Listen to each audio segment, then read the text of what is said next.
Good morning. Conflict and Courage, September 18th. Remember the poor. Deuteronomy 15:7 and 8 says, If there be among you a poor man of one of thy brethren, with any of thy gates in thy land, which the Lord thy God giveth thee, thou shalt open thine hand wide unto him, and shalt surely lend him sufficient for his need. At times following the return of the exiles from Babylon, the wealthy Jews had gone directly contrary to these commands. When the poor were obliged to borrow to pay tribute to the king, the wealthy had lent them money but had exacted a high rate of interest. By taking mortgages on the lands of the poor, they had gradually reduced the unfortunate debtors to the deepest poverty.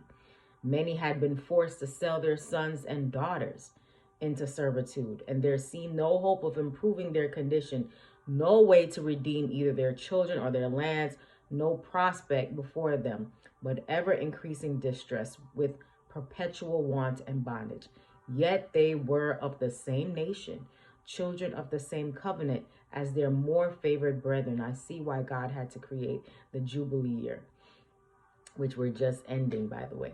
As Nehemiah heard of this cruel oppression, his soul was filled with indignation. He saw that if he succeeded in breaking up the oppressive custom of exaction, he must take a decided stand for justice.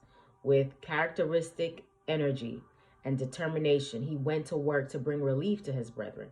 The fact that the oppressors were men of wealth whose support was greatly needed in the work of restoring the city, did not for a moment influence Nehemiah. He sharply rebuked the nobles and rulers, and when he had gathered a great assembly of the people, he set before them the requirements of God touching the case. This record teaches an important lesson. The love of money is the root of all evil. The love of money is the root of all evil. In this generation, the desire for gain is the absorbing passion. We were all debtors to divine justice, but we had nothing with which to pay the debt.